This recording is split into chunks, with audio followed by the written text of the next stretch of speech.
നമസ്കാരം. നമ്മളിവിടെ ഇരിക്കുന്നത് നെട്ടയം ശ്രീരാമകൃഷ്ണാശ്രമത്തിലാണ്. തിരുവനന്തപുരം ജില്ലയിലെ നെട്ടയം ശ്രീരാമകൃഷ്ണാശ്രമം സ്ഥാപിതമായിട്ട് 100 വർഷം കഴിഞ്ഞു. 2024 ആകുമ്പോഴേക്കും 1924 ശ്രീരാമകൃഷ്ണ ജയന്തിയോടനുബന്ധിച്ചാണ് ശ്രീമദ് നിർമ്മലാനന്ദ സ്വാമികൾ നെട്ടയം ശ്രീരാമകൃഷ്ണാശ്രമത്തിൽ രാമകൃഷ്ണ പ്രതിഷ്ഠ നടത്തിയത്. 1916 ശ്രീരാമകൃഷ്ണ പരമഹംസരുടെ മാനസപുത്രനായി വിശേഷിപ്പിക്കപ്പെട്ട ബ്രഹ്മാനന്ദ സ്വാമികളാൽ തറക്കല്ല് ഇട്ട ഈ ആശ്രമം 8 വർഷം കഴിഞ്ഞപ്പോൾ വളരെ ഗംഭീരമായ രീതിയിൽ ഒരു ആശ്രമം ഇവിടെ ഉണ്ടായി. അതിനെക്കുറിച്ച് 10 ദിവസം നീണ്ടുനിന്ന ശ്രീരാമകൃഷ്ണ ജയന്തിയോടനുബന്ധിച്ചുള്ള ഈ ആശ്രമ പ്രതിഷ്ഠയെക്കുറിച്ച് പറയുന്നത് അനന്തപുരി രജതഗിരിയെ പോലെ തോന്നിച്ചു. ആ സ്ഥലത്താണ് നമ്മളിപ്പോ ഇരിക്കുന്നത്. രാമകൃഷ്ണ മഠത്തിലെ ഏറ്റവും തലമുതിർന്ന സന്യാസി ശ്രേഷ്ഠനായ ശ്രീമദ് സ്വപ്രഭാനന്ദ സ്വാമിജി, അദ്ദേഹത്തെക്കുറിച്ച് മലയാളികളായ സനാതന ധർമാവലംബികൾക്ക് ഒരു ആമുഖത്തിന്റെ ആവശ്യമില്ല. അദ്ദേഹം പാലാ ശ്രീരാമകൃഷ്ണാശ്രമത്തിൽ കുറെ വർഷം മഠാധിപതിയായിരുന്നു. കൂടാതെ അവിടുത്തെ ശ്രീരാമകൃഷ്ണ ആദർശ സംസ്കൃത കോളേജിന്റെ പ്രിൻസിപ്പളായിരുന്നു. പിന്നീട് അദ്ദേഹം രാമകൃഷ്ണ മഠത്തിന്റെയും മിഷന്റെയും കേന്ദ്ര ആസ്ഥാനമായ ബേലൂർ മഠത്തിലെ ബ്രഹ്മചാരിമാരുടെ പരിശീലന കേന്ദ്രത്തിന്റെ ആചാര്യനായിരുന്നു.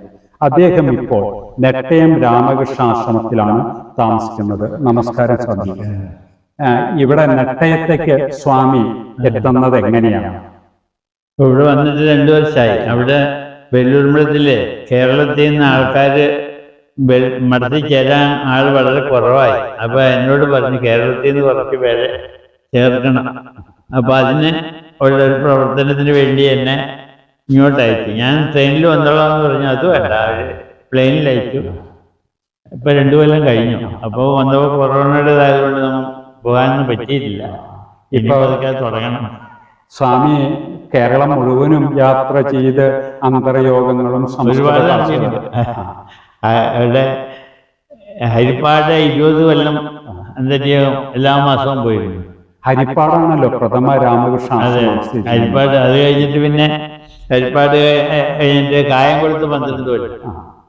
ഇവിടെ എറണാകുളത്ത് വൈറ്റില്ല 11 കൊല്ലം. അങ്ങനെ അന്തർയോഗം നടത്തി എല്ലാ മാസവും പോയിട്ട്. അതിന് പുറമെ പുനലൂര് ഒരു ഗോപിനാഥൻ നായർ എന്ന് പറഞ്ഞ ഇംഗ്ലീഷ് പ്രൊഫസറുടെ ഒരു ട്യൂഷൻ സെന്ററിൽ 14 കൊല്ലം അന്തർയോഗം നടത്തിയിരുന്നു. അന്നൊരു 19 പേരെ മറ്റ് വരുന്നുള്ളൂ. പക്ഷെ മുടങ്ങിയിട്ടില്ല. ഞാൻ മുടങ്ങാതെ 14 കൊല്ലം ബസ്സിൽ അവിടെ പോയി ചെയ്തു. പിന്നെ അദ്ദേഹം മരിക്കുന്നതിൻ്റെ തലേ ദിവസം ഞാൻ യാദൃശ്യമായിട്ട് അവിടെ ചെന്നു. അവിടെ ചെന്നപ്പോൾ അദ്ദേഹം ഇങ്ങനെ പകുതി ബോധമേ ഉള്ളൂ, അങ്ങനെ കിടക്കുക. അപ്പൊ ഞാൻ ചെന്നപ്പോൾ ഇങ്ങനെ കണ്ണു തുറന്ന് നോക്കിയെന്ന് ചിരിച്ചു. പിന്നെ കണ്ണെടുത്തു. ഞാൻ അവിടുന്ന് 1 മണിക്കൂർ കഴിഞ്ഞപ്പോൾ പോന്നു. 1 മണിക്കൂർ കഴിഞ്ഞപ്പോൾ അദ്ദേഹം ശരീരം വിട്ടുപോയി. സ്വാമിയെ തുടക്കം തുടങ്ങുന്നത് കാലടി രാമകൃഷ്ണാശ്രമം. കാലടി ആശ്രമത്തിൽ 46 വന്നു. പിന്നെ BA വരെ അവിടെ പഠിച്ചു. MAക്ക് സ്വാമി എന്നെ ചെന്നൈയിൽ വിവേകാനന്ദ കോളേജിലേക്ക് അയച്ചു. അത് കഴിഞ്ഞ് തിരിച്ചു വന്ന 1 കൊല്ലം കാലടിയിലെ സ്കൂളിലെ അധ്യാപകനായി ആശ്രമത്തിൽ ബ്രഹ്മചാരിയായിട്ട് വർക്ക് ചെയ്തു.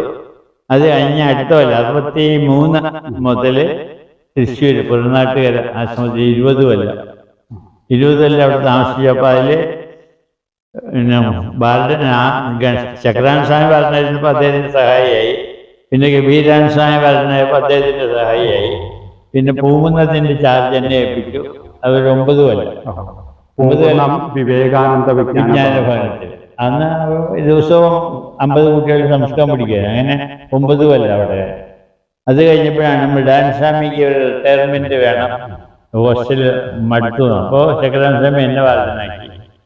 അങ്ങനെ 1 കൊല്ലം അവിടെ വാർഡനായിട്ട് കഴിഞ്ഞു. അപ്പോഴാണ് ഈ പാലായിൽ സെന്ററിൽ ആരുമില്ല. അപ്പോൾ ഇടയ്ക്ക് ചക്രാൻ സ്വാമി പോയിട്ട് വരുമ്പോൾ സ്വാമി പിന്നെ 2 ദിവസം കിടപ്പില്ല. അപ്പൊ ഞാൻ പറഞ്ഞു ഇനി സ്വാമി പോകണ്ട, ഞാൻ പോയിട്ട് വരാം. അങ്ങനെ ഞാൻ പോകാൻ തുടങ്ങിയപ്പോ സ്വാമിക്ക് ഒരു സൗകര്യമായി. അപ്പൊ അവിടെ താമസിച്ചു.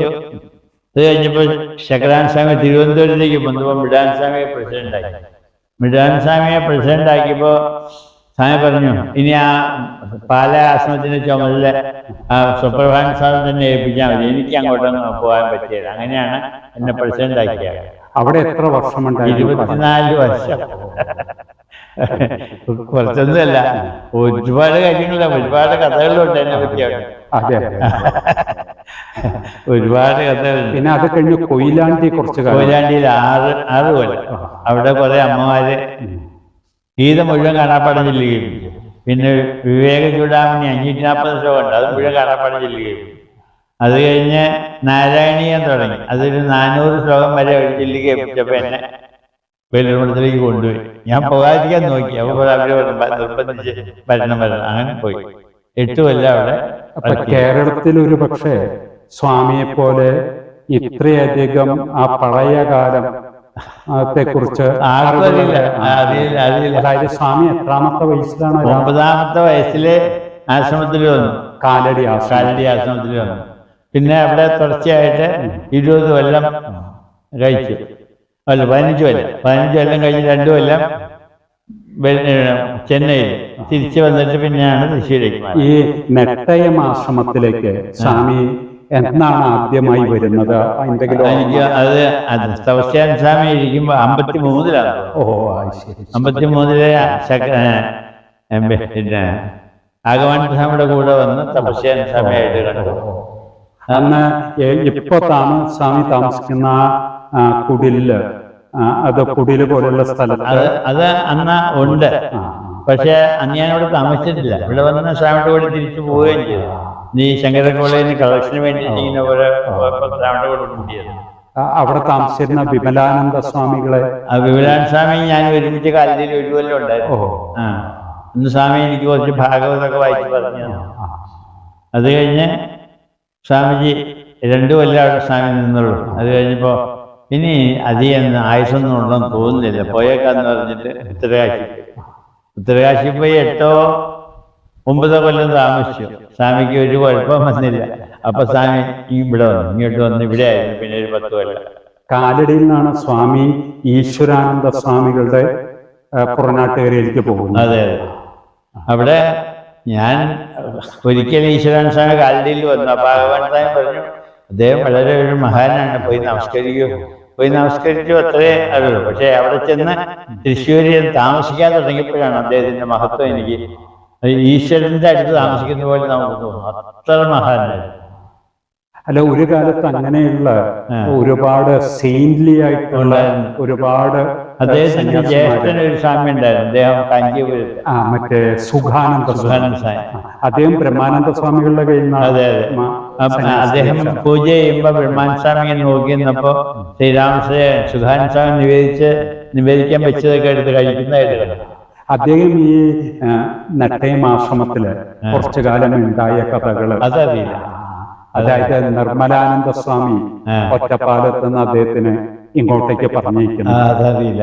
അപ്പൊ അദ്ദേഹം ഒറ്റപ്പാലത്ത് അദ്ദേഹം വേൾഡിലി അൺവയസ്സായിരുന്നു എന്നാണ് കേട്ടത്.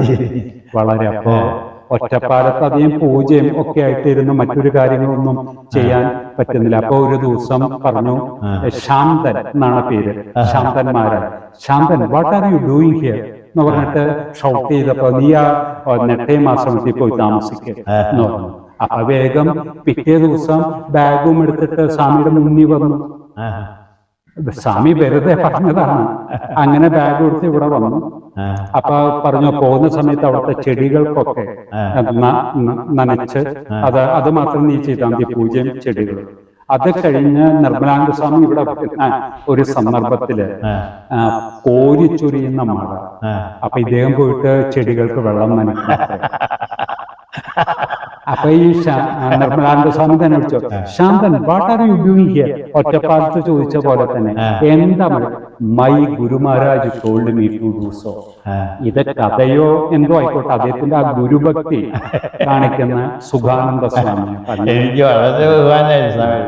ഞാൻ പലതവണ പോയി അദ്ദേഹത്തിന് ഒരാള് കല്ലിലൊക്കെ താമസിച്ചിട്ടുള്ള ആളായിരുന്നു. അത് വടിയോ എന്തോ എടുത്ത് തലയ്ക്ക് അടിച്ചിട്ടാണ് അദ്ദേഹം മരിക്കുന്നത്. അല്ല, അത് നമുക്ക് തന്നെ ചില ചോദ്യങ്ങൾക്ക് ഉത്തരം കിട്ടാത്ത ചില അത് ഈശ്വരാനന്ദ സ്വാമിക്ക് അത് വല്ലാത്ത വിഷമമായി. അപ്പൊ ഞാനപ്പോ ഈശ്വരാനന്ദ സ്വാമിയുടെ അടുത്തുണ്ട് ഈ സംഭവം നടക്കുമ്പോ. അപ്പൊ ഞാൻ പറഞ്ഞു, അദ്ദേഹത്തിന് ഇതുവരെ അതിന്റെ അസുഖം വന്നിട്ടില്ല, അദ്ദേഹത്തിന്റെ ആയുഷിന്റെ സമയമായി. അപ്പൊ ഭഗവാൻ ചെയ്തതായിട്ട് നമുക്കങ്ങനെ വിചാരിക്കാം. അത് ശരിയായി. പിന്നെ സ്വാമി അതിനെ പറ്റി സംസാരിച്ചിട്ടില്ല. അല്ല, ഇതുപോലെയുള്ള ഒരുപാട് അനുഭവങ്ങൾ സ്വാമി കടന്നു പോയിട്ട് ഇപ്പോ സന്യാസത്തിന്റെ ഒരു 70 ആണ്ടുകൾ പിന്നിട്ടുണ്ടാവും. 71 സന്യാസം. അല്ല, അതിനു മുമ്പും ബ്രഹ്മചാരിയായിട്ട് അവിടെ 10 കൊല്ലം എല്ലാ പൂജകളും, ദിവസവും ശിവപൂജ, ശ്രീരാമകൃഷ്ണ പൂജ, പിന്നെ വ്യാഴാഴ്ച വിഷ്ണു പൂജയും കൂടിയാണ്. വെള്ളിയാഴ്ച രാവിലെ ഗണപതി ഹോമം, സന്ധ്യയ്ക്ക് ദുർഗാപൂജ, ഈ പത്മം വരച്ചിട്ട്.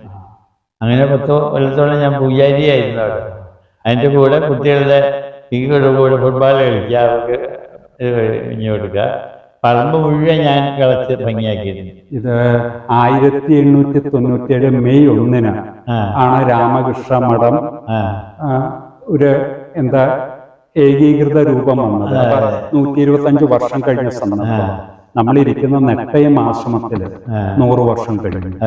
അപ്പൊ സ്വാമി തിരിഞ്ഞു നോക്കുമ്പോ, ഈ സ്വാമിയുടെ സന്യാസ ജീവിതത്തിൽ കൂടെ നോക്കുമ്പോ രാമകൃഷ്ണ പ്രസ്ഥാനത്തെ കുറിച്ച് എന്താണ്? അതിവിടെ ജോയിൻ ചെയ്യുന്നവരുടെ എണ്ണം കേരളത്തിൽ കുറഞ്ഞു, പക്ഷെ മറ്റ് സ്റ്റേറ്റുകളിൽ നിന്ന് വരുന്നതാണ്. അത്രേ എനിക്ക് തോന്നിയിട്ടുള്ളൂ.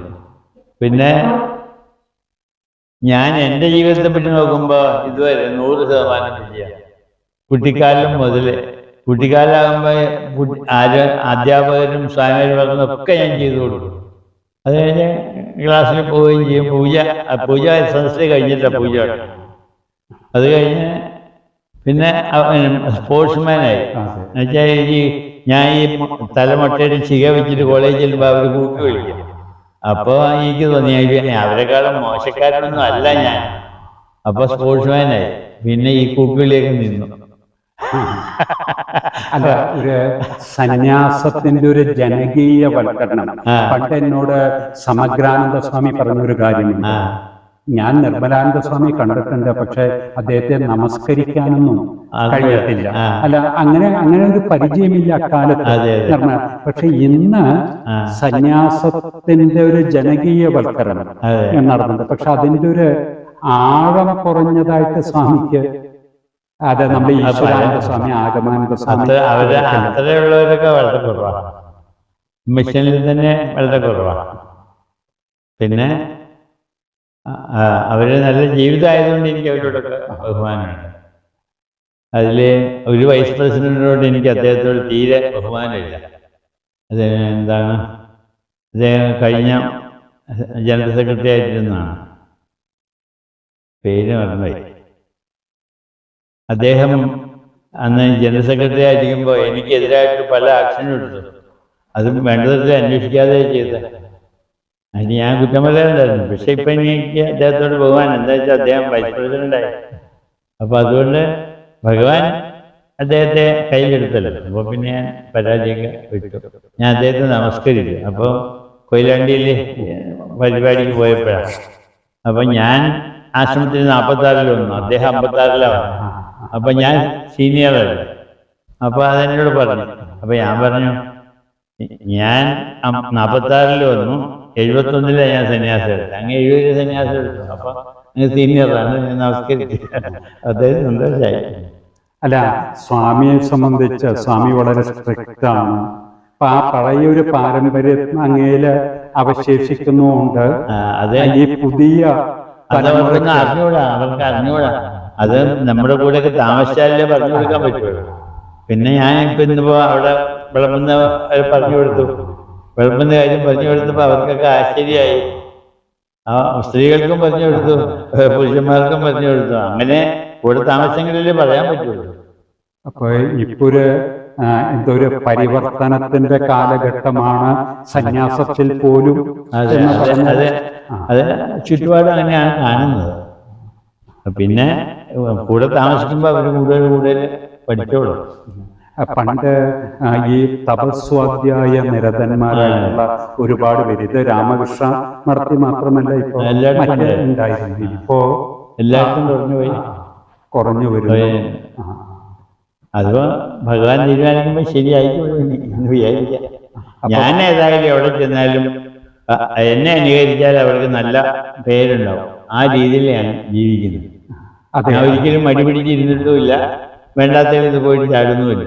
അല്ല, സ്വാമിയുടെ കൂടെ കഴിഞ്ഞ പലരും സന്യാസിമാരായിട്ട്, പ്രത്യേകിച്ചും കന്യാകുമാരിയിലെ സനാതന ചൈതന്യെ പോലെയുള്ള ഒരുപാട് പേര് ഞാൻ അവരെയൊക്കെ കാണുമ്പോ, പക്ഷേ അക്കാലത്ത് അവർക്കൊക്കെ സ്വാമി ഒരു കർക്കശക്കാരനായ ഒരു BA പാസ്സായതോടുകൂടി അവരുടെ മനസ്സ് മാറി. BA പാസ്സായി കഴിഞ്ഞപ്പോൾ പിന്നെ എനിക്കൊന്നും പറയാനില്ല. എന്റെ എല്ലാ ചുമതലയും കഴിഞ്ഞു. എല്ലാ ജോലിയും പഠിപ്പിച്ചിട്ടാണ് ഇവിടെ നിന്ന് വിടുന്നത്. അടുക്കളപ്പണി കൂടി പഠിച്ചിട്ടാണ് എല്ലാ സ്റ്റുഡൻസും പോയത്. അപ്പൊ തിരിഞ്ഞു നോക്കുമ്പോ എനിക്ക് 100% വിജയ. ഒരു സഫല അതെ, സഫല ജീവിതമാണ്. ഞാൻ പറഞ്ഞു കൊടുക്കേണ്ടതൊക്കെ നന്നായിട്ട് പറഞ്ഞു കൊടുത്തു. അത് അവരെ നന്നായിട്ട് പഠിപ്പിച്ചു. അവർക്ക് സ്വയം ആത്മവിശ്വാസത്തോടുകൂടി ഈ ലോകത്തിൽ എവിടെ ചെന്നാലും ജീവിക്കാനുള്ള ഒരു ബലം കിട്ടിയിട്ടുണ്ട്. പിന്നെ ഒരു ചോദ്യം, അതൊരു ആഗമാനന്ദ സ്വാമികളെ പോലെയുള്ള ഈ പറഞ്ഞ വളരെ ഡൈനാമിക് ആയിട്ടുള്ള സ്വാമിമാര്, ഈശ്വരാനന്ദ സ്വാമികളെ പോലെയുള്ള തപസ്വികളായ സ്വാമിമാര്, അങ്ങനെ പല, ഇപ്പൊ ഈ അവസാനം സിദ്ധിനാഥാനന്ദ സ്വാമി, നിതാനന്ദ സ്വാമി, ശക്രാനന്ദ സ്വാമി, അങ്ങനെ പല ആൾക്കാരെയും കണ്ടിട്ട് ഉള്ള സ്വാമിയെ സംബന്ധിച്ച് ഇനി നമ്മുടെ ഈ കേരള സമൂഹത്തില് പ്രത്യേകിച്ചും സന്യാസി സമൂഹത്തിനോട് അങ്ങേക്ക് നൽകാനുള്ള സന്ദേശം എന്താണ്? അവര് തപസ് ചെയ്യുന്നത് മറ്റുള്ളവർക്കൊരു ഉത്തേജനം നൽകത്തക്ക വിധത്തിൽ ഒരു തപസ്സും കൂടി ചെയ്യണമെന്നാണ് അവരോട് പറയാനുള്ളത്. മറ്റുള്ളവർക്ക് ഉത്സാഹം ഉണ്ടാക്കാനായിട്ട് ഇവര് തപസ് ചെയ്യുന്നത് മറ്റുള്ളവർക്ക് അറിയാതാവണം. അപ്പൊ അത് വളരെ കുറവാണ്. കസേരയിൽ ഇരിക്കുക, ഭക്ഷണം കഴിക്കുക, പോവുക, അതിൽ കൂടുതലൊന്നും കാണുന്നില്ല. ഞാൻ ഗായത്രി 2 തവണ സഹസ്രാവതി നടത്തിയതാണ്. അത് ഒരു ദിവസം രാവിലെ 1008 ഒരു ഇത് ഗായത്രി, അത് നിന്നുകൊണ്ടാണ്. വൈകുന്നേരം 1008 ഗായത്രി ഇരുന്നുകൊണ്ടാണ്. അങ്ങനെ 41 ദിവസം ഒരെണ്ണം. അത് കഴിഞ്ഞ് പിന്നെ കുറച്ചാൾ കഴിഞ്ഞ് പിന്നെ ഒരു 41. ഇത് ഭഗവാൻ സ്വാമിയുടെ നിർദ്ദേശം അനുസരിച്ച് ചെയ്തത്. സ്വാമിക്ക് അത് കഴിഞ്ഞതോടുകൂടി എന്നോട് വലിയൊരു മമതയെ. ഈ ദിവസവും ഞാൻ പിന്നെ സന്യാസം വരെ ഗായത്രി ജപം മുടക്കിയിട്ടുമില്ല. അത് 54 തുടങ്ങിയതാ ഗായത്രി ജപം. ദിവസവും 1008 രാവിലെ വൈകുന്നേരം മുടക്കിയിട്ടില്ല. പിന്നെ 2 തവണ ഈ 41 ദിവസം വീതം 1008 രാവിലെ 1008 വൈകുന്നേരം ഗായത്രി ജപിച്ചതാണ്. ഇത് ചെയ്തവർ ഏതെങ്കിലും ഒരു ബ്രാഹ്മണ യുഗത്തിലുണ്ടോ എന്ന് അന്വേഷിച്ചോളും. ഇല്ല. എൻ്റെ കോളേജിലെ ഹിന്ദി പ്രൊഫസർ ഇത് എന്നെ കളിയാക്കിക്കൊണ്ടൊരു നമ്പൂരി, തിരുവല്ലാക്കാരൻ ഒരു നമ്പൂരിയാണ് എന്നെ പറ്റി പറയും. അപ്പൊ ഭഗവാൻ സാഹിബ് പറഞ്ഞേടോ, തനിക്ക് അയാളെ പറ്റി വലിയ അറിയോ, അയാള് സഹസ്രാവതി 2 തവണ ചെയ്തയാളാ. പിന്നെ അദ്ദേഹം ഒന്നും പറഞ്ഞില്ല.